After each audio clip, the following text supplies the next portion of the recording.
Oui. J'ai reçu le numéro de suivi tout de suite. Un numéro de suivi colis poste, c'est ça? Oui, exactement, oui. D'accord, quelques instants, s'il vous plaît. Un numéro de suivi qui affiche que le colis... Oui, si vous voulez, en fait, la personne est malhonnête puisqu'elle a été livrée et elle m'a contacté suite à la livraison parce qu'elle n'était pas satisfaite de la couleur. Et donc, comme ce sont des produits à usage unique, je ne peux pas la rembourser. Et donc, du coup, elle a ouvert un litige en me disant que le produit n'avait pas été livré, ce qui est totalement faux. Oui, le numéro de suivi affiche que le colis est distribué depuis la date du 11 janvier. Oui. Est-ce que vous avez une preuve de la part de la poste, le ticket de la poste, monsieur? Vous l'avez? Ben, c'est le suivi est en ligne.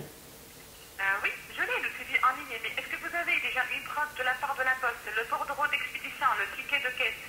Ben, en fait, j'ai la preuve de l'envoi, oui. Très très bien. C'est possible de la renvoyer à PayPal par email ou par... en fait, vous scannez la preuve et vous la renvoyez à PayPal. Est-ce que c'est possible, s'il vous plaît? Ben, en fait, c'est la photo de l'envoi, si vous voulez. Moi, je photographie tous mes envois. C'est la photo de l'emballage avec le numéro de suivi. Mais bon, si vous allez sur le suivi, on voit bien que ça a été pris en compte par la poste et que ça a été livré. Oui, ça a été distribué depuis la date de... Bah oui, et puis j'ai même, si vous voulez, les extraits de conversation où la personne me dit qu'elle a bien reçu et que la couleur, finalement, elle veut une autre couleur. Mais si vous voulez, moi, les produits que je vends, on peut pas ce sont des produits à usage unique. Et donc, si vous voulez, on ne peut pas les échanger. Et donc, du coup, la personne est malhonnête parce qu'elle dit qu'elle n'a pas reçu l'objet alors qu'en fait, il a bien été livré. Quand je vérifie, c'est distribué depuis la date du... Ah oui, bah, allez sur le site de la Poste, hein, vous aurez l'information. Hein. Ouais. D'accord, monsieur, je vais remonter le dossier afin qu'on puisse clôturer votre dossier en votre faveur d'ici la fin de l'après-midi. D'accord. Ou en fait d'ici demain afin qu'on puisse vérifier la mise à jour sur le site. Puisque c'est distribué ici en PayPal, doit avoir la mention livrée. D'accord? En fait, je vais mettre votre dossier en attente. Une fois que je vérifie moi-même la mise à jour sur le site livré, je vais moi-même vous débloquer la totalité de la fin. Vous êtes bien honnête, vous avez envoyé le colis. Oui, je confirme qu'il y a des personnes qui sont malhonnêtes, qui créent comme ça les dossiers. Mais tant que vous avez un numéro de suivi, vous êtes bien protégé en passant par PayPal. D'accord, très bien. Donc j'aurai mon remboursement d'ici 24 heures maximum. Tout à fait, tout à fait. Oui, c'est moi qui va vous débloquer la situation. Espérons bien que j'étais bien claire et vous êtes très très bien. Oui, très bien, oui, c'est super. Bah, ben, merci beaucoup. Bonne journée, bon après-midi. Bon après-midi, au revoir. Et donc voilà, mon cher ami. Donc encore une fois, tu vois là, je t'ai pas fait patienter, si tu veux, inutilement. Mais donc qu'est-ce qui s'est passé? Eh bien, la cliente a reçu son produit, n'est pas contente du coloris, et donc si tu veux, eh bien, elle veut se faire rembourser. Alors que franchement, c'est des produits, une fois qu'ils sont utilisés, je ne peux absolument pas les revendre. Et donc j'ai proposé à cette personne une remise de 40%, hein, afin de lui être agréable. Et cette personne, somme toute malhonnête, a pris le soin de contacter PayPal pour indiquer qu'elle n'avait pas reçu sa commande, ce qui est totalement faux. Et là où je veux en venir, donc je t'ai fait écouter la conversation, c'est que l'avantage, quand tu as ton propre site internet, c'est qu'on ne peut pas te maquer. C'est toi le patron, tu fais ce que tu veux. Et donc, face à un client malhonnête, moi, j'ai pas de discussion possible. Je ne la rembourserai pas, si tu veux. Et il ne sera pas possible, si tu veux, qu'il se passe quoi que ce soit d'autre. C'est tout à fait logique, somme toute logique, parce que la personne part du principe qu'elle est protégée lorsqu'elle fait son achat en ligne. Mais sache une chose, cher ami, lorsque tu vends sur Internet, il ne faut pas à tout prix que tu te fasses avoir, parce qu'il y a énormément de gens malhonnêtes. On vient de voir le cas ici. Et donc le gros avantage, c'est qu'avec PayPal, à partir du moment où tu fournis un numéro de suivi, tu es protégé. En revanche, si c'était sur une marketplace, je me serais pris un avis négatif, je me serais pris un litige, et là, j'aurais dû malheureusement me taire, faire un petit peu profil bas, hein, me cacher un petit peu comme un chat un peu craintif, là tu vois, éviter les petits coups, là comme on me lance des projectiles, j'aurais dû éviter, mais là mon cher ami, j'évite rien, c'est moi le patron, tu comprends? D'où l'intérêt d'avoir aussi ton propre site de commerce, c'est très important.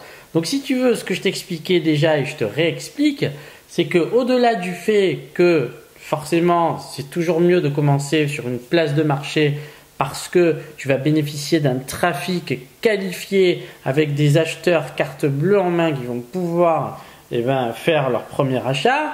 En revanche, le seul problème des places de marché, c'est que ce ne sont pas vraiment tes clients. Et si tu veux, tu es à leur merci. Donc une personne mécontente, peu importe ce qu'il se passe, elle a toujours la possibilité de te mettre un avis négatif. En revanche, là, si tu veux, elle veut me bananer et donc elle essaye de me la mettre. Parlons poliment, mais je la laisse venir parce que j'en suis pas à mon coup d'essai avec ces gens-là. Et si tu veux, ce qui se passe, tu vois, je viens de le faire, là, tu contactes PayPal, tu leur fournis le numéro de suivi, donc chose très importante, on voit toujours en suivi, et le produit a été livré, la personne dit qu'elle n'a pas reçu. Et en plus, qu'est-ce qu'elle a fait? Non seulement elle dit qu'elle n'a pas reçu, mais en plus elle a transformé ce litige en réclamation. Alors comment ça se passe lorsque un litige est transformé en réclamation? Eh bien c'est PayPal qui doit trancher à ta place. Donc, qu'est-ce qui se passe concrètement? Eh bien, à ce moment-là, tu décroches ton téléphone, tu n'attends pas que PayPal intervienne. Tu décroches ton téléphone, tu les appelles, tu te logs dans ton interface, et puis ensuite on va te donner un code unique, tu te logs, boum, tu expliques le problème, et sincèrement, ça fonctionne tout le temps. Donc voilà, je voulais t'expliquer une chose, c'est que quand tu as ton propre site, il y a quand même aussi cet avantage de ne pas se faire maquer. Les gens ne font pas ce qu'ils veulent, contrairement, encore une fois, aux places de marché. Ça, c'est très important d'avoir un minimum de contrôle. C'est pour ça que si tu veux, moi, la stratégie qui me semble intéressante, tout dépend ce que tu veux faire, mais si vraiment tu es dans une niche et tu sens que vraiment il y a un potentiel, eh bien il faut que parallèlement à ta présence sur les marketplaces, tu construises ton identité. Et construire son identité, eh bien ça passe par le private labeling, c'est-à-dire que eh bien si par exemple tu vends, tiens j'ai toujours la tête, tu vois, qui cherche un petit peu des objets, bon, alors ça va être un peu compliqué, ça c'est le spray là, tu sais quand tu as le nez là obstrué. Bon, ça va être compliqué de faire du private label là-dessus. En revanche, si par exemple, tu vendais... Ah, tiens, on parlait des boîtes, je te sors encore une boîte. Bon, bien, si tu vendais des boîtes comme ça, libre à toi de mettre un petit autocollant, boum, le nom de ta marque. Et là, tu es en private labeling. Les gens, s'ils sont contents de ta boîte, ils vont t'en racheter. Voilà. Donc, si tu veux, ce que je veux te dire, pourquoi ça? Parce qu'après, les gens, s'ils sont satisfaits des produits, ils pourront tout à fait aller sur ton site. Et le but, si tu veux, c'est d'essayer d'extirper un petit peu de la clientèle des places de marché. Alors, attention, il faut respecter les guidelines, c'est-à-dire qu'il faut que vraiment ce soit une communication soft. Mais voilà, l'avantage, c'est que si tu travailles un petit peu sur tous les canaux, eh bien, du coup, chez toi, tu es le patron, chose qui est fausse ailleurs. C'est un peu comme, si tu veux, dans les centres commerciaux. Eh bien, quand tu travailles, par exemple, au printemps, eh bien, si tu veux, lorsque le printemps te donne une concession, le printemps te fixe les règles. Soit tu les acceptes, soit tu ne les acceptes pas et c'est tant pis pour toi. Eh bien, c'est un peu pareil dans le business en ligne. Si tu essayes de développer tes ventes en utilisant un tiers, en l'occurrence Amazon, eBay, tu te plies aux règles. En revanche, si tu crées ton propre business, eh bien la personne ne va pas être contente là, mais elle va le voir dans l'os. Si je suis bien content, je lui répondrai même plus parce que ça suffit les gens malhonnêtes. Et je te dis une chose, là aussi, il y en a de plus en plus des gens malhonnêtes, surtout quand tu vends des petits prix. Alors là aussi, si tu veux, tant que possible, il serait bien de cibler une clientèle pas trop véreuse parce que selon ce que tu vends, eh bien tu vas te choper des gens qui s'expriment pas correctement, qui font des erreurs de saisie lors de la livraison, donc du coup tu te rechopes les frais de port parce que va leur expliquer qu'il faut que tu leur refasses payer les frais de port suite à mauvaise adresse. Bon bref, mais c'est comme ça. Donc moi si tu veux, vu que j'ai choisi un petit peu un angle d'approche différent, je vends pas des prix élevés et donc du coup je me chope pas mal de véreux, c'est comme ça. Et donc maintenant j'ai appris à composer avec, je m'en fous, continuez à faire vos achats. En revanche, n'essayez pas de me la mettre parce que ça ne marchera pas. Je suis pas quand même tout à fait débile, je connais un petit peu les tenants et les aboutissants de tous ces systèmes-là, des systèmes de paiement sécurisés où effectivement le client est protégé. En revanche, marchand, tu as aussi ton mot à dire. Si tu as envie de lever un peu la fronde là et d'aller au combat, eh bien fais-le comme je viens de le faire ici. Ne te laisse pas marcher dessus. Le client n'a pas tous les droits. Voilà. Donc c'est pour ça que là aussi, j'ai envie de te dire, si demain, sait-on jamais, tu te prends une banane, ça peut arriver de te prendre une banane.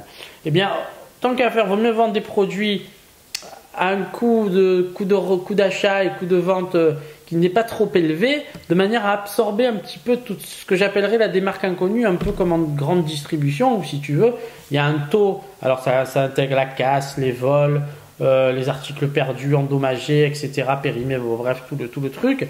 Et si tu veux, bah, c'est un petit peu tout ce qui va faire défaut dans ton commerce en ligne. Et bien là, c'est un peu pareil. Et bien ça, si tu veux, ça m'a pris 3 minutes et du coup, bah, je récupère mon fric. Donc voilà, les gens ils te disent PayPal c'est de la merde, bah, j'ai eu des problèmes et tout, mais globalement, moi ça fait plusieurs années que j'utilise PayPal. Franchement, ça marche super bien. Et PayPal, il prend souvent ma défense. À partir du moment où tu montres patte blanche et que le client a été livré, que tu es honnête et qu'en plus de ça, alors ça aussi, si tu veux, quand le client n'est pas content, moi, ma technique, c'est de lui dire, vous n'êtes pas satisfait. J'aimerais comprendre pourquoi. Déjà parce que c'est important de bien connaître tes produits. Et au-delà de ça, de lui dire, écoutez, à titre exceptionnel, je vous propose de bénéficier d'une remise importante. Moi, en général, c'est 40% de remise, voire 50% de remise. Afin d'effectuer un second achat de manière à vous aider à être satisfait de votre commande. Voilà, c'est un petit peu ce que je fais. Donc si tu veux, boum, un repeat business. Si tu veux, boum, la personne enclenche une deuxième commande. J'ai eu le cas ce week-end. Bon, ben la personne, je lui ai dit, écoutez, je ne peux pas vous rembourser les produits. En revanche, ce que je vous propose, c'est d'acheter un produit, vous en offrez un supplémentaire gratuitement. Et bien du coup, ça a super bien fonctionné. Alors tu gagnes un peu moins, mais au final, tu as fait une vente supplémentaire. C'est pour ça que là aussi, on en revient toujours à ça, mais moi je te ressasse un petit peu les trucs. Il faut vraiment que ça te rentre là-dedans. La marge. Si tu n'as pas de marge sur tes produits, ne fais pas de business en ligne. Tu ne gagneras rien. Quand tu as une marge vraiment bonne, eh bien tu peux te permettre tout ce genre de choses, des 50%, des trucs perdus, et c'est ça qui est bon là-dedans. Donc si tu veux, ne fais pas la connerie, là aussi, alors je pourrais vraiment te parler des heures de ça, mais ne fais pas la connerie de te dire, tiens, moi je vais casser les prix, et puis au final, s'il te reste 1 euro par vente, bon ben ne le fais pas. Franchement, va pêcher, tu seras plus heureux, tu prendras de la vitamine D, le soleil, et voilà, ce sera meilleur, ce sera un bon business pour toi. En revanche, quand tu trouves des produits où tu peux marger suffisamment, alors les gens, là aussi, maintenant on est un petit peu à l'époque de la transparence, où les gens ils te disent qu'ils ont trouvé la manufacture, ils te donnent tout.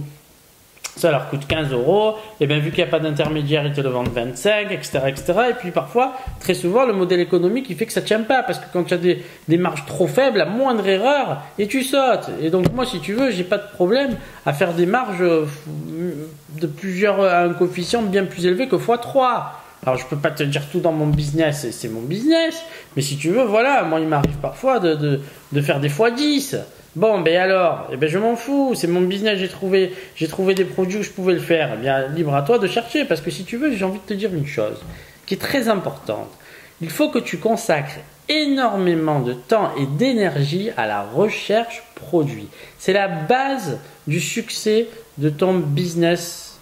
Il faut que tu le saches, c'est la base vraiment de ton succès. Donc, si tu prends des produits inférieurs à une marge de 3, attention, encore une fois, si tu vends des produits très chers, là on peut appliquer un coef différent. Mais moi, je t'ai toujours dit de vendre des produits entre 10 et 50, 60 euros. Et donc là, si tu veux, x3. Voilà, parce que ça te laisse la marge de manœuvre d'absorber tous les aléas, les vols, les objets cassés, soi-disant, là aussi, que tu peux pas prouver, parce qu'on peut te raconter tout et n'importe quoi. Mais les clients qui n'ont pas reçu leur commande, etc., etc., tu vas absorber tout ça. Ou d'un coup, un mec, il n'est pas finalement satisfait, est-ce que c'est vrai, est-ce que c'est faux, peut-être qu'il essaye de te la mettre, mais c'est pas grave. Tu lui dis, bah tiens, viens mon chéri, allez, viens ici, je te propose de refaire un achat, et puis tu lui fais une bonne remise. Alors il est content le client, mais toi tu es content aussi parce qu'il te reste encore un petit peu de marge. Et ça c'est intéressant, ça c'est un bon business. Alors ne va pas là où tout le monde essaye de gratter les fonds de tiroir pour gagner des centimes. Parce que si tu veux préparer une commande, ça prend du temps. Et donc si tu passes beaucoup trop de temps et qu'au final il te reste 1 euro de marge nette sur ton produit, eh bien, tu as intérêt à en vendre 300 par jour pour gagner un minimum ta vie. Et donc ça va être très compliqué. C'est pour ça que ne va pas là où tout le monde va pour dire je fais des ventes. Faire des ventes sans rien gagner, c'est pas intéressant. Ici, on est là pour gagner sa vie, pour avoir un business rentable. Voilà. C'était un petit peu ce que je voulais te montrer aujourd'hui dans cette vidéo. On maque pas le professeur commerce. Et toi non plus, on va pas te maquer si tu suis ces quelques conseils, somme toute évidents. Allez, je te laisse réfléchir là-dessus et surtout, fais-moi plaisir. J'espère qu'en 2017, tu as commencé à passer la première. Ça y est, là on avance, on est presque à la fin du mois, il faut déjà que tu aies trouvé quelques produits à commercialiser. Sinon, pose-toi encore une fois des bonnes questions. Allez, bon voilà, ça a l'air de fonctionner cette fois-ci. Bon, si tu as remarqué, là je la fais court, Mais j'ai mis en place une régie, mon cher ami. C'est-à-dire que là, un coup tu me vois ici, un coup tu me vois là. Pourquoi? Parce que maintenant, on se met à 2 caméras pour donner un petit peu plus de mouvement. C'est important, la nouveauté, c'est quelque chose qui me stimule. Et donc, si tu veux, on essaye un petit peu de travailler ça de manière quotidienne pour justement te proposer une expérience un peu plus enrichissante. Allez, je te laisse là-dessus, ça va couper. Là, il me reste 15 secondes sur le deuxième caméra. Allez, tchuss.